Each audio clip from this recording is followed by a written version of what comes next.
Today, I'm traveling from Gdynia to Berlin on EuroCity 230 the Gedania.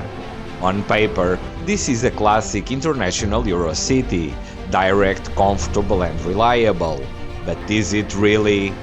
While the timetable worked flawlessly, the journey itself had a few unexpected twists and surprises that made this trip more memorable than planned. So, let's take a closer look at what worked, what didn't, and what it's really like to travel between Poland and Germany on this EuroCity service. Come along! Hi and welcome to Gdynia in northern Poland. This is Gdynia Glowna, the city's main railway station, opened in the 1950s as part of Gdynia's rapid post-war growth into one of Poland's most important Baltic ports. Built on the site where railways arrived to the city in 1894, the building you see today is a mix of socialist-era monumentality, pre-war modernism and later modernizations, playing today a key role linking the coast with the rest of the country and, in my case today, with Germany.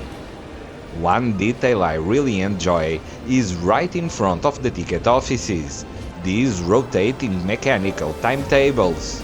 You turn the little knobs below and the departures roll into view. It's wonderfully old school and something you don't see very often anymore.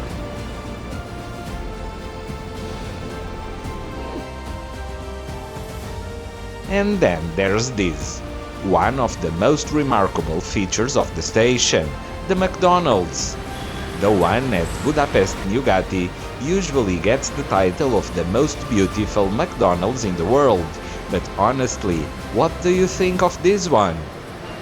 In the meantime, it's time for me to head to the platform for my 7:06 departure to Berlin. So let's go and see what today's EuroCity has in store. My train is already here, waiting at the platform, with a Siemens Vectron multi-system at the head. Although, judging by the livery, this locomotive seems a little bit lost. This is the Baltic Express branding, a train that connects Gdynia with Prague, not Berlin. That service will be featured here on the channel in a few weeks, so stay tuned for that one. Right behind the locomotive is the first-class compartment car, and that's where I'll be traveling today. So it's time to board.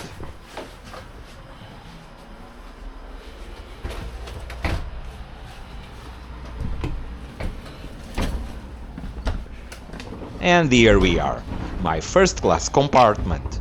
I'll show it in detail a little later in the video, but for now, everything looks perfectly fine. At least at first glance. At 7:06 in the morning, right on time, we leave Gdynia and begin our journey towards Berlin.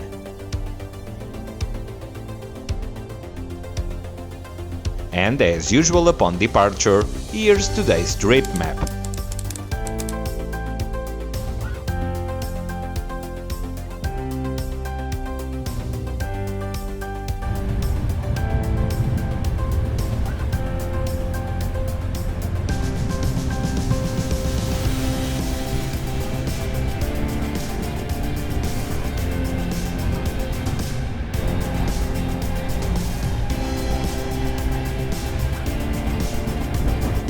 Our first stop comes very quickly, Sopot, less than 10 minutes after leaving Gdynia. Sopot is one of Poland's most famous seaside resorts, nestled between Gdynia and Gdansk, and well known for its elegant villas, spa traditions, and of course, its wooden pier, the longest of its kind in Europe. For over a century, people have been coming here to relax by the Baltic Sea, take the sea air and enjoy a slower pace of life. For us, though, it's just a brief stop and we're back on our way continuing south. Inside the train, let me offer you now a seat and compartment tour. The seats themselves are quite comfortable, with a decent amount of recline. Each seat has its own table, although this one doesn't work. Let's try another, and yes, this one works properly. There are also power sockets in the compartment, which also don't work. Do you see a pattern here? Other than that, you get coat hooks, individual reading lights, and a small window that actually opens. There are also blinds for those very sunny days. Under the window, there's a small table with the minibar menu and the bin. On the other side of the compartment, curtains which, when closed, offer a bit of privacy. Above the door, you'll find the controls for lighting, volume and air conditioning. So, overall, this is a perfectly decent first-class compartment, even if it's a bit regrettable that two of the features, the table and the power socket, don't quite want to cooperate today. Since the power sockets doesn't work in any first-class compartment, the conductor offered me the alternative of moving to a second-class compartment, where the power sockets do in fact work. That was one option. Another solution was also found, one that technically solved the problem, although it placed me in a somewhat awkward position. It worked in the end, though. You'll see it later in the video. In the meantime, we're now arriving at Gdansk, one of Poland's most important historically significant cities, a major Baltic port with a past shaped by trade, shipbuilding and, of course, world history. It's part of the Tri-City area, together with Gdynia and Sopot, and its beautifully rebuilt old town is one of the most impressive in the country. Gdansk also played a vital role in the events that led to the fall of communism in Eastern Europe, with the Solidarity movement led by Lech Walesa starting right here in the shipyards. But for us today, it's just another brief stop, and then we're back on our way toward Berlin. Sorry, which seater? Yes, it's mine. Because we have 65, 66. Let me check mine. With the power socket situation temporarily unresolved, it's time for breakfast. Like many other EuroCity services, this train has a proper restaurant car, and on a long international run like this one, meals are often the highlights of the journey. So let's see what breakfast on the Gedania is like. The restaurant car itself is exactly what you'd expect. Comfortable, cozy, with a quiet atmosphere and large windows that make it a very pleasant place to spend some time. This is the type of amenity that gives meaning to long-distance train travel. I'm going with a traditional Polish breakfast, which cost me 37 zloty, and I have to say, no complaints here. It's simple but tasty, and paired with the views rolling by outside, it's an easy and relaxed way to spend some time on this trip. Breakfast over, it's time to head out of the restaurant car and have a proper look at the rest of the train, all the way to the tail.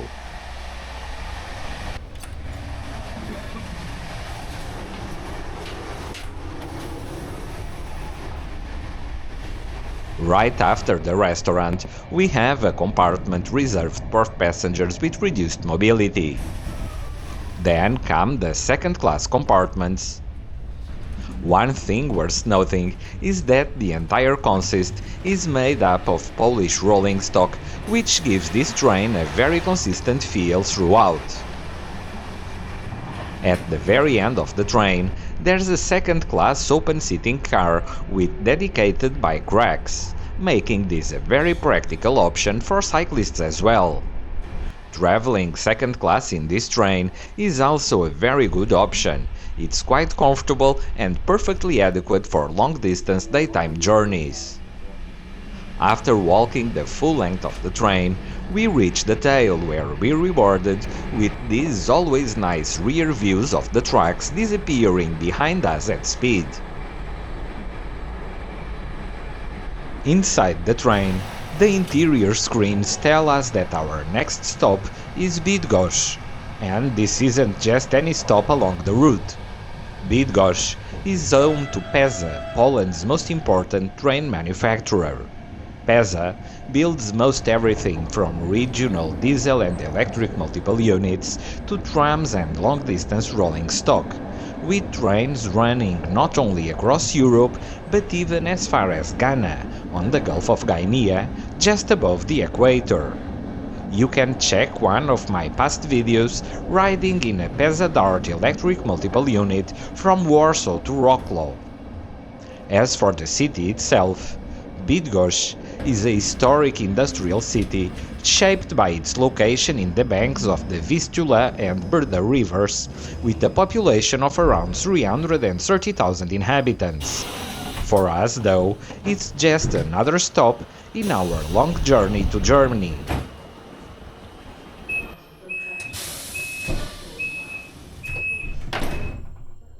In the meantime, you may be wondering how I actually managed to solve the issue with the rather uncooperative power sockets in my compartment, especially considering that I didn't move to second class. Well, the solution was simple, or sort of. One of the toilets in my car was out of order, but interestingly enough, the power sockets inside still worked. So, instead of changing cars, I ended up using the broken toilet to charge my devices. It was an unusual place to be, somewhere between charging station and honorary toilet guard, but it did the job. I managed to recharge both my phone and my camera batteries without any issues. The reason I was reluctant to move to second class was simple. It was noticeably more crowded, while here in first class I have a compartment for myself for most of the trip. So in the end, despite the odd solution, everything worked out. Oddly enough, while I was busy charging my devices, the interior door also decided to stop working. At this point, I started wondering whether it was just my impression, or if this train was slowly falling apart, with things failing one by one. As for the door, later in the trip it suddenly started working again, without any intervention by anyone whatsoever. Very temperamental, these PKP cars. We're now arriving at Poznan main station, the most important stop in the trip, roughly halfway through the journey between Gdynia and Berlin. This is a major railway center in western Poland and, for many passengers, the end or start of their trips. YouTube, see you. We stop here for about 10 minutes, which gives us just enough time for people to stretch their legs, like I did. It's time to board back, though.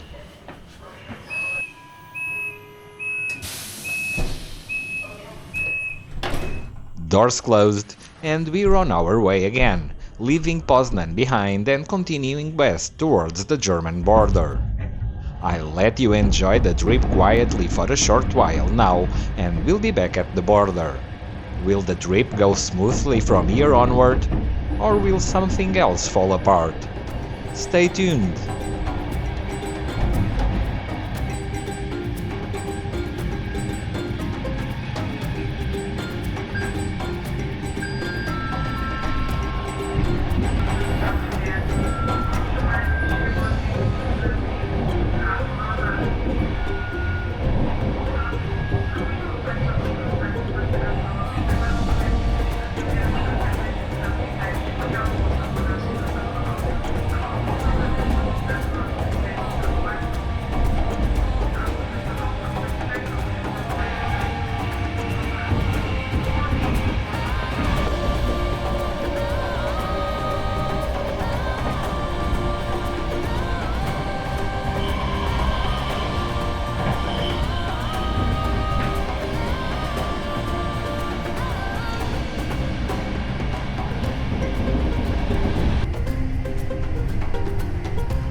And we are arriving at Rzepin, a short but important stop. This is the last stop in Poland before crossing into Germany, and the main railway border crossing between Poland and Germany. A quick look around the station, and we're off again.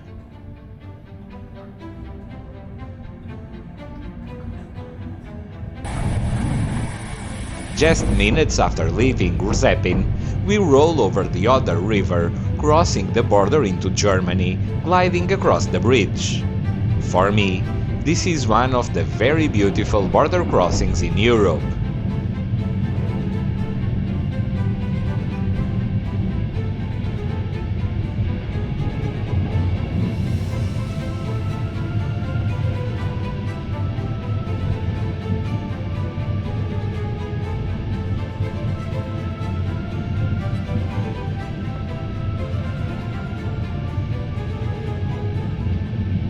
Entering Germany, it's time for me to head back to the restaurant car because lunch awaits, and there isn't much time before arriving in Berlin.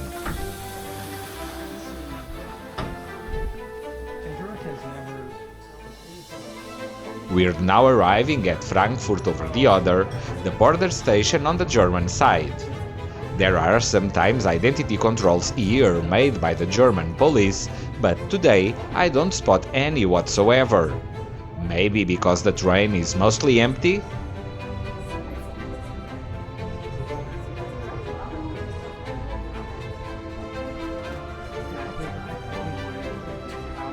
The stop here ends up being quite short, and we continue westward toward Berlin on the final stretch of this long trip.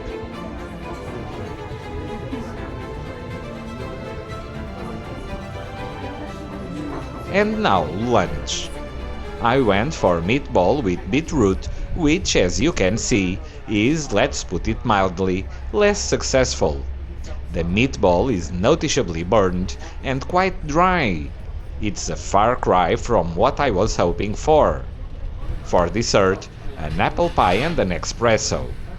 The total for all these, 72 zloty, which can be paid with card. Still, fed and caffeinated, it's time to settle back in and continue the journey, with Berlin now firmly in our sights. Outside, the journey continues, and as we pass Eckner, the final station served by Berlin's S-Bahn, we know that the end of this trip is near. From here onward, the S-Bahn joins us on the right-hand side all the way into the heart of the city. As we slowly weave our way through the city toward Berlin Hauptbahnhof, the city's main station, it's a good moment to reflect on this journey. On paper, and even in practice timetable-wise, this train does exactly what it promises. It's comfortable, it's direct, and it ran perfectly on time from Gdynia all the way to Berlin, but the experience on board tells a more mixed story. When small things start failing one after another, power sockets that don't work, a table that won't stay up, a door that suddenly refuses to cooperate, an out-of-order toilet, it slowly chips away at the overall experience. Add to that a burnt and rather disappointing lunch, and it starts to feel injury added to insult. What makes this more frustrating is that I've traveled with PKP many times in the past, and usually with no issues whatsoever. The service was solid, reliable and pleasant. Yet on this trip, and on another one that I'll be featuring here on the channel in the near future, it feels like the standards are slowly slipping. Train operators should always be striving to improve. Better reliability, better consistency, and a better passenger experience overall. Unfortunately, what I'm seeing here feels like the opposite, and that's something I genuinely regret. I enjoy good train journeys, trips where everything works as it should, and where trains truly feel like the best possible alternative to flying or driving. Lower standards only move us further away from that goal. Thanks for riding with me on today's journey all the way to the end. If you enjoyed the video, Don't forget to like, subscribe, share and drop a comment below. It really helps the channel grow and keeps these rail adventures rolling, always with a bit of history and technology. Thanks for coming along, and I'll see you next week.